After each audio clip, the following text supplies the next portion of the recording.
In 13 minutes on the court Tuesday, Malik Reneau flashed the sky-high potential and guard skills in a 6-9 frame that made him a top prospect out of Montverde Academy in Florida less than a year ago and a major part of Indiana's future.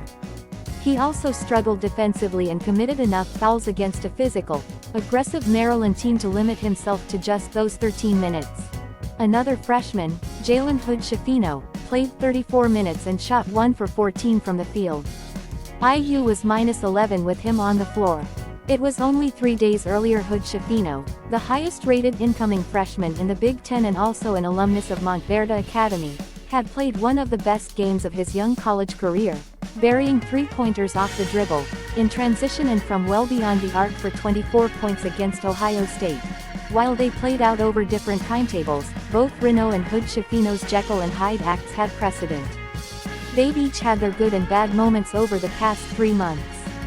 It's the natural result of relying on freshmen for major minutes in the thick of the conference season, one IU has no choice but to live with.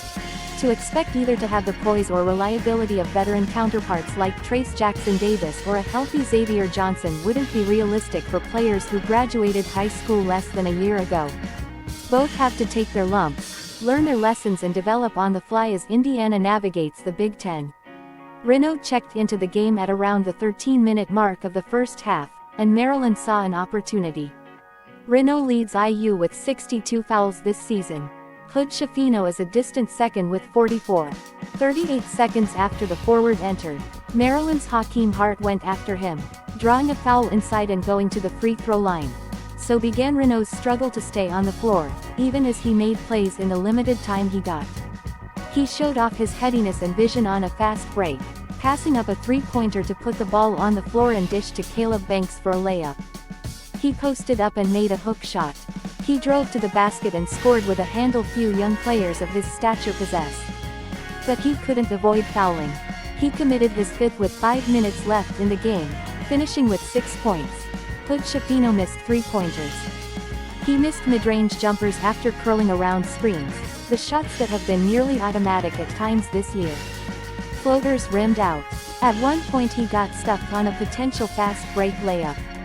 "Hey, shit happens, man," IU coach Mike Woodson said. "You ain't gonna make shots all the time. I thought some of the shots, he was pressing a little bit, trying to keep us in it. But hey, he'll bounce back. He's had too many good games for that to take him down." Before his 8 for 12 performance against OSU, Hood-Schifino had missed 14 of his previous 17 attempts from the field. He began the season in a 4 for 16 funk from deep before making 17 of his next 28.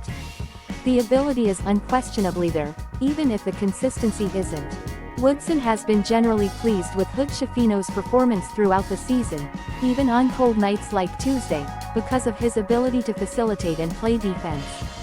He's started every game when healthy and been the Hoosiers' lone true point guard over the past 6 weeks with Johnson out.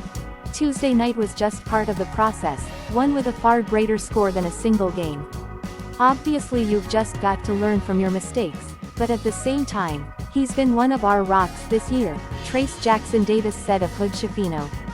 He's been a great guard, especially just being a freshman, and so we've got to put this behind us, because we've got a big game Saturday and we're gonna need him to step up. Saturday is a date with number 1 Purdue, just in case you forgot.